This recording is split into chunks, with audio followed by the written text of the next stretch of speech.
바쁜 현대생활에 가족과 친척을 한자리에 모여 서로 교제를 나눌 수 있는 귀한 추석이라는 전통이 아직 우리에게 있습니다. 이것은 참으로 감사할 일입니다. 이 추석은 지났지만 우리는 여전히 쉴 수 있는 추석 연휴 아래에 있습니다. 이 귀한 시간에 자신에 대한 영적 성찰을 하는 것은 많은 유익을 주리라고 생각합니다. 우리 자신이 누구냐?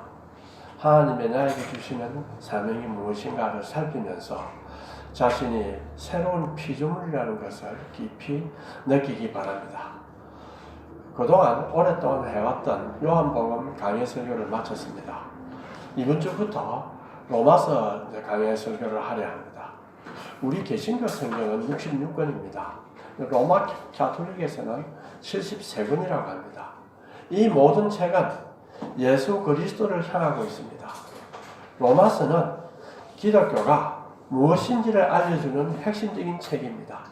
초대 교부였던 크리소스톰은 4세기에 쓴 로마서 강해 첫머리에서 바울의 영적 나팔 소리를 듣는 것이 얼마나 절기했는지 라고 말한 바 있습니다. 우리도 로마서를 공부하면서 이 영적 나팔 소리를 들을 수 있으면 얼마나 좋겠습니까? 하나님께서 이러한 은혜를 주시도록 기도합시다. 이 로마서는 많은 위대한 기독교 지도자들에게 영향을 많이 주었습니다. 또 우리 신도들에게 또 영향을 많이 주었습니다. 특히 아우구스티누스와 루터에게 깊은 영향을 주었습니다. 그래서 루터는 로마서에 대해서 다음과 같이 말합니다. 로마서는 모든 기독교인들이 한마디 한마디를 마음으로 알아야 할 뿐 아니라 매일의 영혼의 빵처럼 매일 그것을 생각하는 것은 가치 있는 일입니다. 그것은 아무리 읽어도 너무 많이 읽었다고 말할 수 없습니다. 그리고 그것을 더 많이 대할수록 그것은 더 귀중해지고 더 깊은 맛을 줍니다. 그러면 이 로마서의 본질이 무엇일까요? 종교개혁자들과 그의 후예들은 개인과 하나님의 관계에서 주로 로마서의 본질을 찾습니다. 믿음에 의해 의롭다 하심을 다른 내용보다도 또 다른 내용으로부터 고립시켜서 이 편지의 핵심 개념으로 생각했습니다. 그런데 이것은 로마서에 다른 다양한 내용이 있는데 이것을 더 깊이 고려하지 않은 일종의 환원주의라 부를 수 있습니다. 현대에 와서는 로마서의 주제에 가장 적합한 복음을 복음이라고 생각합니다. 바울은 편지의 첫 부분에 보면 1장 2절에 이 복음은 하나님이 선지자를 통하여 그의 아들에 관하여 성경에 미리 약속하신 것이라. 그래도 9절에 보면 내가 그의 아들의 복음 안에서 내 심령으로 섬기는 하나님이 나의 정인이 되시거니와 항상 내 기도에 쉬지 않고 너희를 말한다. 또 1장 15절에 보면 그러므로 나는 할 수 있는 대로 로마에 있는 너희에게도 복음 전하기를 원한다. 이렇게 나옵니다. 그리고 마지막 끝 부분에 15장 16절에 보면 하나님의 복음의 제사장 직분을 하게 하사 이방인을 제물로 드리는 것이 나오죠. 그 다음에 15장 19절에도 보면 내가 예루살렘으로부터 두루 향하여 일루리곤까지 그리스도의 복음을 편만하게 전하였노라. 이렇게 해서 복음이라는 개념을 강조합니다. 또 바울은 나는 복음이 부끄럽지 않다. 이렇게 해서 사도가 편지에서 다루는 주제의 다양성을 아우르기 위해서 복음이라는 넓은 주제가 필요합니다.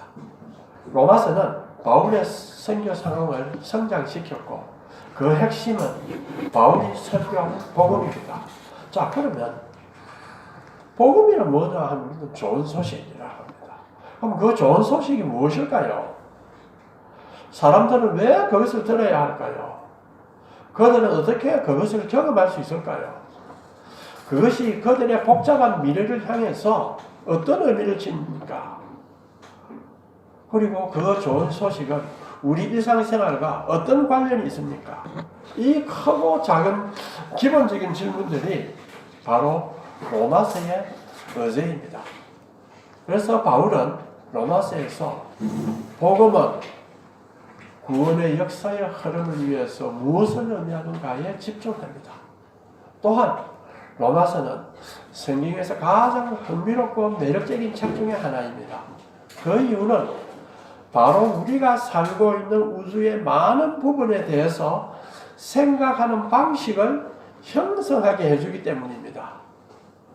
그렇다면 이 현대교회가 로마서를 이해하려고 또 로마서의 상황과 실험하는 것은 지금 포스트 모더니즘으로 인해서 문화전쟁 상태에 있는 현대 상황을 이해하고 대응하는 데는 절실히 필요하다고 생각합니다. 사실 우리 교회에서 우리 자녀들을 교육할 때 너무 믿음에 의한 구원에만 집중한 나머지 현대의 다양한 문화에 어떻게 대응해야 할지를 교회에서 잘 배우지 못했습니다. 그래하여 대학생활과 사회생활에서 힘든 생활을 해야 하고 또 신앙을 읽기도 합니다. 이러한 의미에서 로마서는 기독교적으로 세계를 보려는 우리에게 기초를 제공해주는 아주 좋은 책입니다.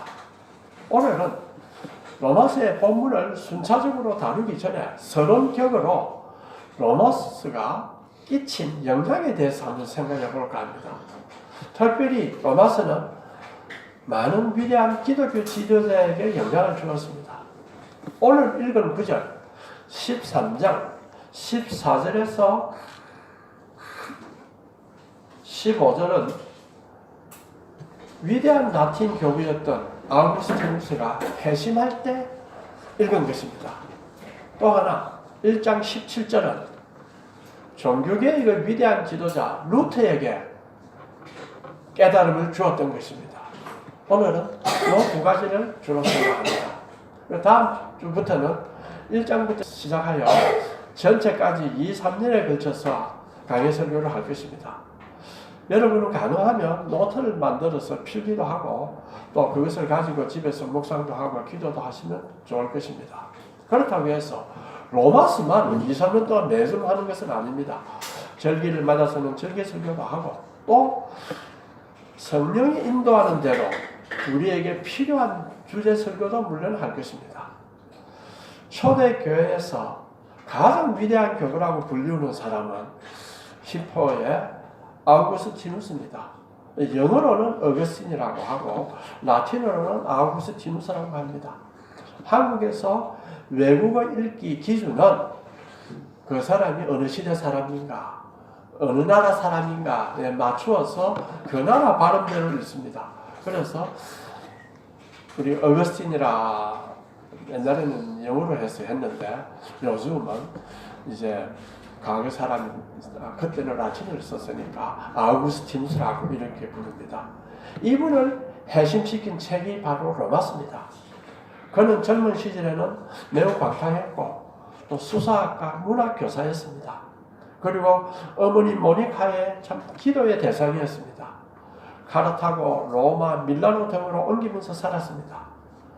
어머니 모니카가 그를 밀라노에 있는 암브로시우스를 만나게 했습니다. 그때가 서기 384년입니다. 그는 암브로시우스 감독의 설교에 매혹되었습니다. 그렇다고 하여 아우구스티누스가 바로 회심한 것은 아닙니다. 말씀을 들을 때에 마음문이 열립니다. 우리가 전도할 때에 할 일은 어떻게든지 전도 대상자나 자녀들이 말씀을 듣게 하는 것입니다. 지속적으로 말씀을 들을 때 은혜가 역사합니다. 즉 그러한 과정을 거쳐서 하나님이 찾아오실 때 우리는 그분을 받아들일 수가 있습니다.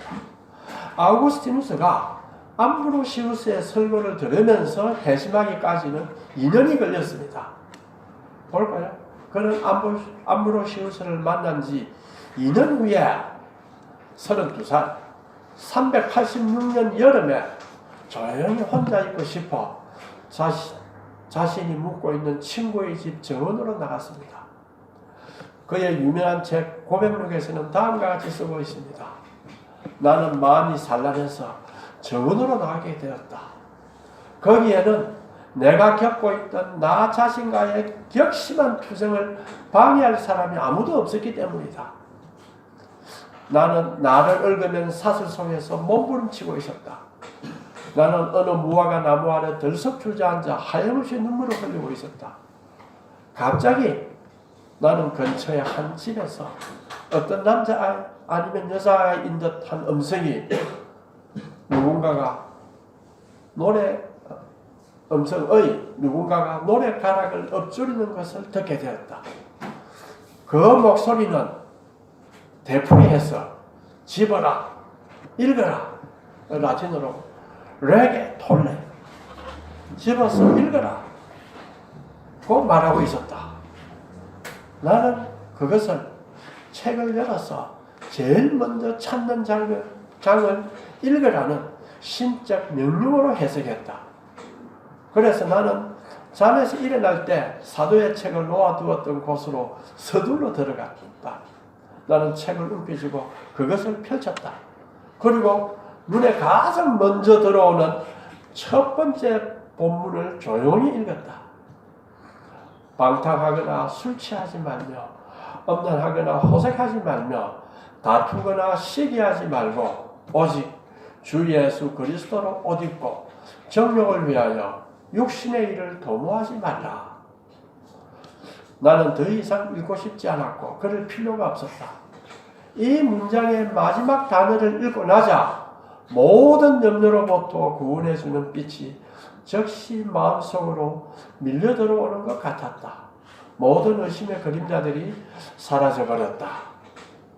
이 고백록 제8권에 나옵니다. 이 시기가 오기까지 아우구스티누스는 주를 알기 위해 많은 노력을 했습니다. 방황하면서 구원을 그리고 신을 찾기 위한 노력을 우리는 잊어서는 안 됩니다. 이 과정은 결코 헛된 것이 아닙니다. 그런 노력 끝에 그가 회심하기 2년 전인 서기 384년 어머니를 통해서 암브로시우스를 만나게 되었습니다. 암브로시우스는 밀라노 대주교로서 아주 탁월한 사람이었습니다. 그의 설교에 매혹되어 예배에 계속 나갔습니다. 2년 후 386년 해시리에 체험을 하고 3년째 되는 387년의 세례를 받습니다. 믿음은 들음에서 나고 들어야 믿음이 무엇인지 알 수 있습니다. 나에게도 그런 체험이 왔으면 다 사람들이 원합니다. 끊임없는 노력 속에서 하나님이 필요할 때 여러분에게 그보다 더 큰 체험도 줄 수가 있습니다. 기독교가 무엇인가를 알려고 하면 교회에 나와서 말씀을 잘 들어야 합니다. 또 한 분의 위대한 지도자가 있습니다. 마르틴 루터입니다. 그는 사제의 길을 가기 전에 아버지의 말씀대로 법을 공부했습니다. 그가 사제의 길을 가게 된 결정적 동기는 같이 길을 가며 얘기하던 친구가 벼락에 맞아 죽는 사건을 경험하고 죽음 앞에 무능한 인간의 모습을 보고 큰 공포와 두려움을 가지게 되었기 때문입니다. 이후 루터의 주된 관심은 죽음을 극복하고 죽음의 공포로부터 자유로울 수 있는 구원의 문제였습니다. 1505년에 21살의 나이로 에르푸르트에 있는 성 아우구스티누스 수도원에 들어갔습니다. 수도사의 생활을 하다가 아주 영적 위기에 사로잡힙니다. 그는 거기서 기도했고 때로는 연달아 며칠 동안 그리고 극단적인 금욕 생활을 수행했습니다. 중세 당시 기독교 전반의 분위기는 지금과는 많이 다릅니다. 강한 교회 권위에 바탕을 둔 엄한 분위기, 매우 철학화된 신앙의 신비주의적 성장등입니다. 신앙하는 개인에게는 걷기와 선행과 공로가 강조되었습니다. 특히 걷기는 사제지망생이 모인 수도원 생활에서 매우 강조되었습니다. 그 걷기의 방법 중에 하나가 돌계단을 무릎으로 기어 올라가는 고행을 통한 기도와 명상하는 것이 있었습니다. 걷기를 위하여 자발적 고행을 통해서 예수의 십자가와 고난을 되새기면서 내적인 욕망과 외적인 유혹을 다스리려 했습니다. 이러한 교회의 분위기와 개인 신앙생활은 결국 하나님의 복음을 인간의 윤리와 도덕으로 혼돈하거나 심지어는 동일시하는 결과를 초래했습니다. 그것이 당시의 분위기였습니다. 자, 루터는 어떻게 했느냐? 루터 역시 당시 분위기에 맞추어 걷기 훈련을 했습니다. 루터는 진실로 완벽에 가까울 정도로 고행을 했습니다. 루터가 이렇게 말합니다. 나는 훌륭한 수도사였습니다. 만일 자신의 수도 생활로 천국에 갈 수 있는 수도사가 있을 수 있다면 바로 내가 그런 수도사였다고 할 정도로 열심히 했습니다. 그럼에도 불구하고 루터는 구원의 확신이나 마음의 참 평안을 가지기는 커녕 더 큰 영적 수렁에 빠지는 자신을 발견할 뿐이었습니다. 그러다가 루터는 비텐베르그 대학 성경교수로 임명이 됩니다. 거기서 루터는 시편과 로마서 연구를 하고 해설할 수 있는 기회를 가졌습니다. 그는 아무리 고행을 해도 하나님의 완벽한 의에는 미칠 수가 없었습니다. 이때 로마서 1장 17절에 바울이 복음에는 하나님의 의가 나타났어 라는 것을 접하면서 그것이 과연 무엇을 의미할까 생각했습니다. 우리가 역사적 시기의 관점에서 보면 교회 개혁의 시작은 소위 종교개혁의 시작은 1517년 10월 31일 루터가 당시 교회의 관행에 대한 95개 조항의 질의를 비텐베르크 성교회의 눈에 붙였던 때를 말합니다. 루터는 단순히 교회 개혁을 위해 한 것인데 이것이 가톨릭 교회와 개신교회가 갈라서는 계기가 될 줄은 아무도 상상을 못했습니다. 그런데 이때는 루터가 깨닫기 전입니다. 루터는 1518년 봄에 큰 깨달음을 얻습니다. 이때 깨달은 하나님의 의에 대한 그의 성서 해석은 그 이전의 해석과는 크게 다릅니다. 1518년 봄 이전까지만 해도 루터가 생각했던 하나님의 의, 구약에 보면 공의와 정의와 이런 것이 많이 나옵니다. 인간의 양심, 율법 많이 나오죠. 그렇기 때문에 루터가 하나님의 의를 생각할 때는 그 하나님의 의란 인간을 향한 하나님의 일방적 명령으로 양심의 법과 율법으로 생각했습니다. 그렇다면 하나님의 의라는 것은 바로 불의한 인간이 벗어나야 할, 지켜야 할 의무인생입니다. 그런데 문제는 율법이나 양심의 의는 그 속성상 한치의 오류나 끄리낌을 용납하지 않습니다. 그렇다면 루터가 이해한 하나님의 의는 불의한 죄인을 벌하시는 심판의 잣대로서의 의가 됩니다. 완전성을 가진 하나님이 불의한 인간을 심판하는 기준이 바로 하나님의 의입니다. 그러니 당시 루터는 로마서 1장 17절에 하나님의 의를 좋아할 리가 없었고 이러한 하나님의 의에 짓눌러 신음하고 있었다고 보아도 좋을 것입니다. 이러한 루터가 수도원 부원장으로 있던 1518년 봄 수도원 탑 연구실에서 하나님의 의를 묵상하다가 참 자유와 기쁨의 광명을 발견하게 된 것입니다. 그것은 로마서가 말하는 하나님의 의에 대한 새로운 시각으로 이해했기 때문입니다. 이 새롭게 이해한 하나님의 의는 무엇인가? 의로운 하나님이 죄인인 인간에게 일방적으로 요구를 하고 인간을 구원을 얻기 위해서 무조건 완성해야 하는 그러한 것이 아닙니다. 즉 하나님의 의의 법에 온전히 부합되는 인간의 의무로서의 율법이나 양심이나 윤리 도덕이 아니라 하나님이 인간에게 주시는 의였습니다. 그것은 복음입니다. 믿음으로 의롭게 된다는 것은 하나님이 피고를, 죄인을 새로운 종류의 사람으로 바꾸어서 죄인을 변화시키는 것이 아닙니다. 그것은 하나님이 죄인을 피고라, 법정용어로 써서 피고라 했는데, 피고인에게 제기된 혐의가 있습니다. 그 혐의에 대해서 하나님이 무죄하다라고 선언함으로 해서 의롭게 되는 것입니다. 이건 다른 말로 하면 우리가 의롭게 만들어지는 것이 아니라 하나님이 우리를 의롭다고 선언하는 것입니다. 이러한 법적인 이해가 바로 믿음으로 의롭게 된다는 뜻입니다. 그래서 이것이 은혜고 복음입니다. 그런데 당시의 로마 가톨릭 교회는 의는 반드시 내면의 변화를 포함해야 된다고 해석했습니다. 이 차이에 대해서 수세기에 걸쳐서 개신교와 로마 가톨릭은 논쟁을 벌였습니다. 하지만 우리는 이제 새로운 세상에 살고 있습니다.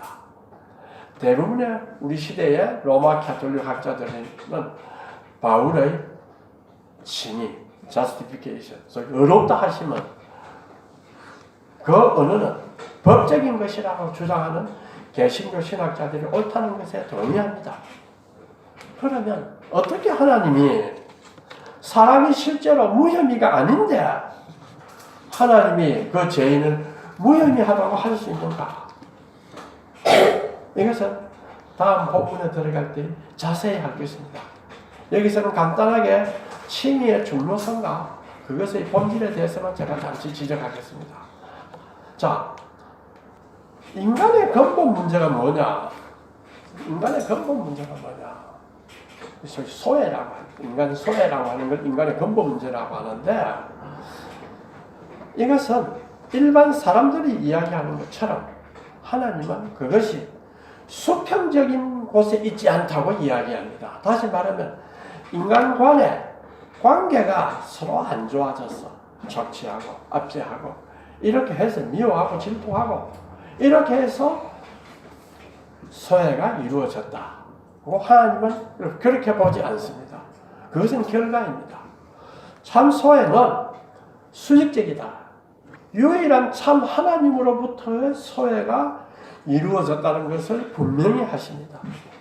그러면 하나님과의 단절인 수직관계의 소외가 어떻게 해결할 수 있습니까? 이것이 해결되어야 인간 간의 관계의 소외도 해결됩니다. 그 문제에 대한 하나님의 응답이 바로 칭의입니다. 이것이 바로 복음입니다. 하나님은 복음을 통해 사람을 변화시키는 능력을 발휘합니다. 자, 사람들이 믿음 안에서 좋은 소식의 메시지에 반응할 때 하나님은 그들을 의롭다고 하십니다. 즉 하나님은 자연 상태에 있는 모든 인간들과 하나님 사이에 존재하는 장벽을 제거하시면서 그들이 하나님 앞에서 무죄하다고 선언합니다. 이 무죄 선언은 우리 입장에서 보면 하나님께서 우리의 죄를 용서하셨다는 선언이 됩니다. 또 그 선언을 깨달으면 우리는 하나님과 가까이 할 수가 있습니다. 그리고 기독교 삶의 그 밖의 모든 것은 바로 이 놀랄만한 경험으로부터 흘러나옵니다. 이것이 바로 하나님은 복음을 통해 사람을 변화시키는 능력을 발휘하신다는 의미입니다. 루터는 이것을 깨닫고 얼마나 기뻤겠습니까? 자, 그러면 이제 내가 호행이나 걷기 훈련이나 하는 것은 뭐냐? 그렇게 함으로 해서 내가 구원받았다는 증거를 가지고 있다거나 또 그렇게 함으로써 내가 구원의 조건을 충족했다는 것이 아닙니다. 오히려 내가 하나님의 은혜에 감사하고 보답하기 위해서 자신을 하나님 앞에 드리기 위해서 기쁨으로 하는 것이 됩니다. 기쁨이라고 하는 것은 억지나 강제나 인위적인 것들과는 거리가 정말 먼 것입니다. 정말 좋은 것에 대한 가장 자연적이고 순수하며 걸림이 없는 감정의 표현입니다. 이 기쁨이란 인간의 영혼과 육과 혼을 지배하는 가장 중요한 요소 가운데 하나입니다. 사도 바울이 그리스도인에게 항상 기뻐하는 것이 예수 그리스도 안에서 하나님의 뜻이라고 하지 않았습니까? 하나님의 은혜 안에 의롭다고 선언을 받았다는 것을 깨닫고 사는 사람은 어떤 삶을 살겠어요? 기뻐하는 삶을 산다는 것입니다. 이것을 바울이 지적했습니다. 그런데 우리는 이것을 잊어버리고 우리 자신의 신분이 하나님의 자녀로 되었다는 사실도 잊어버리고 다시 세상에 속한 것처럼 살게 됩니다. 이건 우리가 잘못입니다. 우리는 어떤 상황에 놓이더라도 하나님의 자녀됨이라는 기쁨을 잃지 않도록 해야 합니다. 이렇게 사는 것이 또 이렇게 살면 그 빛이 흘러나갑니다. 또 그렇게 사는 것이 바로 정인되는 삶입니다. 또 마지막으로 보다 최근에 왔던 한 위대한 지도자가 있습니다. 그는 루터 이후에 200년 뒤에 나타난 존 웨슬레입니다. 존 웨슬레는 1735년 12월에 미국 조지아주의 선교사로 파송되기 위해 영국을 출발했습니다. 대서양을 횡단하던 중 그는 모라비안 교도들과 함께 배를 탔습니다. 그런데 이 모라비안 교도들은 독일의 루터교의 계열의 경건주의 운동을 주도했던 교도들입니다. 웨슬레는 대서양 횡단 중 심한 폭풍을 만났습니다. 그는 죽음의 공포에 사로잡혔지만 모라비안 교도들은 평온한 가운데 기도와 찬송을 하며 하나님을 신뢰했습니다. 웨슬레는 이러한 모라비안 교도들의 모습에서 자신의 믿음이 얼마나 부족한지 깨닫게 되었습니다. 그 후 그는 은혜에 의해 믿음으로 말미암아 의롭게 된다는 진리를 루터의 통찰과 유사하게 깨달음을 얻습니다. 이때가 존 웨슬레가 1738년 3년입니다. 5월 24일 런던 엘더스 게이트가에서 모라비안들의 모름에 참석하도록 요청을 받았습니다. 그런데 마음이 내키지 않았습니다. 그렇지만 우연히 그 모임에 갔습니다.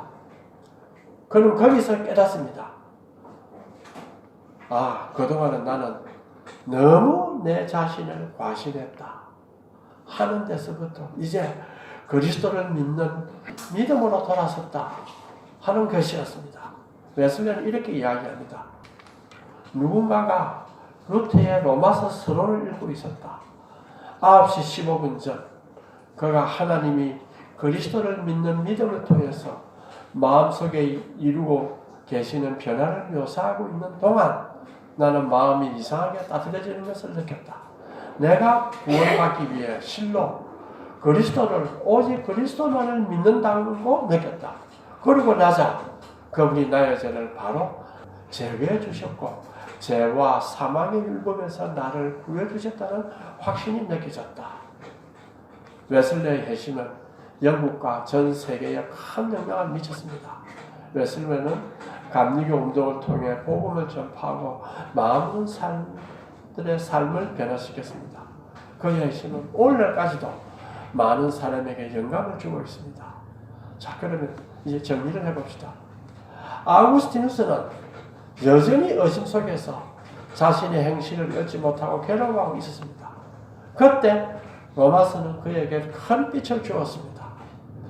근본적 회의에서 떠나 자신을 정돈하고 1년 후에 세례를 받고 사제가 됩니다. 루터는 믿음으로 어렵게 된다는 것은 하나님이 피고를 죄인을 새로운 종류의 사람으로 바꿈으로써 죄인을 변화시키는 것이 아니라 하나님은 죄인에게 제기된 혐의에 대해서 무죄라고 선언하는 것입니다. 그것은 죄인인 내가 어렵게 만들어지는 것이 아니라 하나님이 의롭다고 선언하는 것입니다. 이것이 복음에 하나님의 의가 나타났다는 의미입니다.